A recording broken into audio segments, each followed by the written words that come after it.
Hello, and welcome to part 3 of spinal anatomy. We will discuss cervical vertebrae anatomy in more detail in this lecture. So cervical vertebrae are pretty unique, and they bear little resemblance to the lumbar or thoracic vertebrae. Cervical vertebrae have most of the parts of a typical vertebrae that we discussed in previous lectures, but they also have some very unique characteristics. Each cervical vertebrae and vertebral body continues to get larger as it progresses down the spinal column, all the way to the seventh cervical vertebrae. C1 is known as the atlas, and C2 is known as the axis, and we'll discuss those in more detail in part 4. But these two are a bit unusual, and so in this lecture we're going to focus on C3 through C6, which are considered the typical cervical vertebrae. C7 we're already familiar with because it has the vertebral prominence, and it has many characteristics of thoracic vertebrae, again, which we'll discuss later. C7 has an extra long and more horizontal spinous process that can be palpated at the base of the neck. And of course, we've used vertebral prominence as a positioning landmark for chest in the past. So let's first take a look at a typical cervical vertebrae from the superior perspective. So we're going to look at the top image here first. Good. So first, let's look at the transverse processes. So in a typical cervical vertebrae, they are small and arise from both the pedicle and the body, rather than from the pedicle-lamina junction that we talked about in previous lectures. So let's look at the transverse process here. So it comes off the body and the pedicle.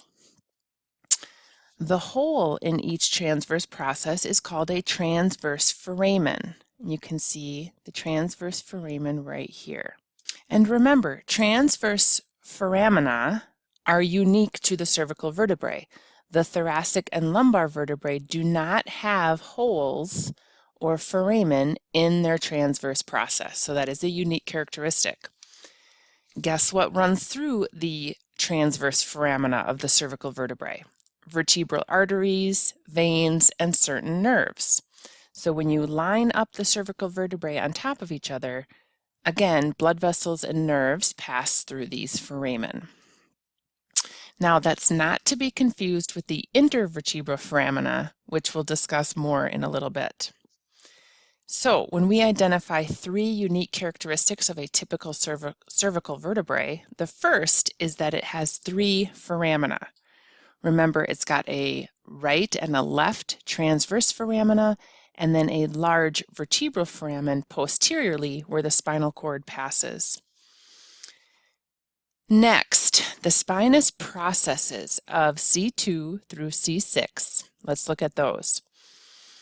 They are fairly short, and they end in a double point, or what's called a bifid tip, which is our second unique characteristic of cervical vertebrae. So look here, the spinous process is bifid, and that is characteristic of C2 through C6. Let's look at the cervical vertebrae now from the lateral perspective. So you can see that here.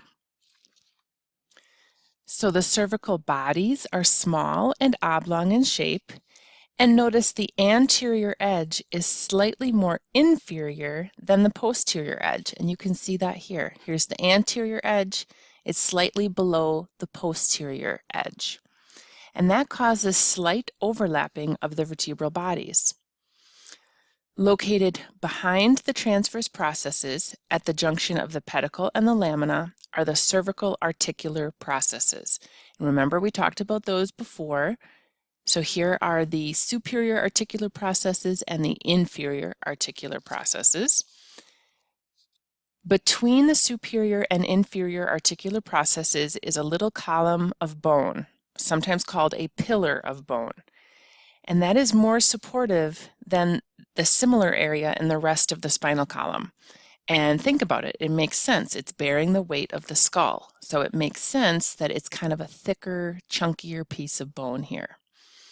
Okay, So again, this column of bone in between the articular processes is called an articular pillar. And you can actually do a specific x-ray of the cervical spine just to look at those pillars. In any case, when we're referring to the pillar of C1, we call it a lateral mass, and we'll talk more about that in a little bit. So to summarize, the three unique characteristics of a cervical vertebrae are it has three foramina, okay, the transverse foramina and the vertebral foramina. It has a bifid spinous process. I know the diagram here says C3 through C6, but C2 actually has a bifid tip as well. C1 would be the exception to this. C1 does not have a bifid spinous process. Again, we'll look at that more later. And then cervical vertebrae also have this articular pillar or chunkier part of the bone in between the articular processes. All right, next. So I know this slide is very busy, but I'm going to point to different diagrams as we talk, okay?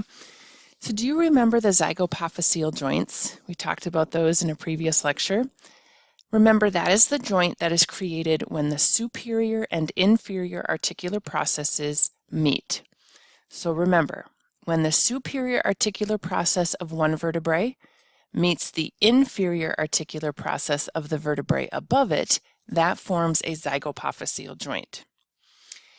In the cervical spine, the zygapophyseal joints are located over and under the articular pillars, which, again, you can see here.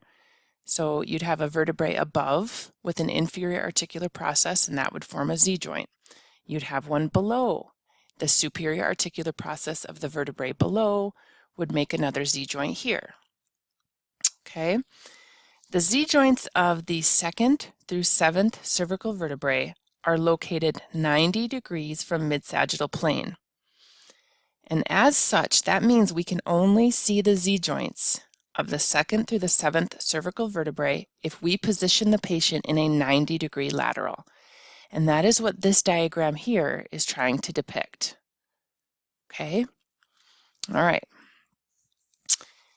Another unique characteristic of the cervical spine is that the Z joint between C1 and C2 are only visualized on an AP open mouth projection. And just hang on, we're going to look at a picture of that in a little bit. Okay, so that's the Z joints. So if you want to visualize the cervical zygapophyseal joints, you have to perform a 90-degree lateral. The exception would be C1 through C2. We're going to look at this on X-ray and lab, and it will all make more sense, okay? This is just an introduction. Moving along, do you remember the intervertebra foramina? They can be identified by the pedicles, remember, which form the superior and inferior boundaries of these foramina. So let's look at this diagram here. Remember, when the vertebral bodies are stacked, the superior and inferior vertebral notches line up. So let's look at that. Okay, so here is the inferior vertebral notch of one vertebrae meeting the superior vertebral notch of the vertebrae below, and that forms an intervertebra foramina. You can see a better depiction here. Remember what passes through those intervertebral foramina? It's very similar to the transverse foramina. It's nerves and blood vessels. Okay? Well, in the cervical spine, the intervertebral foramina are situated at a 45-degree angle from mid-sagittal plane. So that is what this arrow is depicting right here. They're also directed, however, at a 15-degree inferior angle because of the shape and the overlapping of the cervical vertebral bodies. Remember, we talked about that here. So if you want to see the cervical intervertebral foramina, you should position the patient in a 45-degree oblique and add a 15-degree cephalic tube angle. Okay, again, I know this is confusing. We're going to look at it on X-ray. The big takeaway from this slide is, remember what the zygapophyseal joints are. It's when the articular processes meet, when you stack vertebrae. The intervertebral foramina are formed by these notches. When the notches line up, then you have the intervertebral foramina, and that is not to be confused with the transverse foramina. That's two completely separate concepts. If you want to see the cervical Z-joints, you do a 90-degree lateral. If you want to see the cervical foramina, you do a 45-degree oblique. And again, we'll look at x-rays and this will all make sense. We're going to pause here. We're going to pick up in part 4 with more details on the atlas and the axis.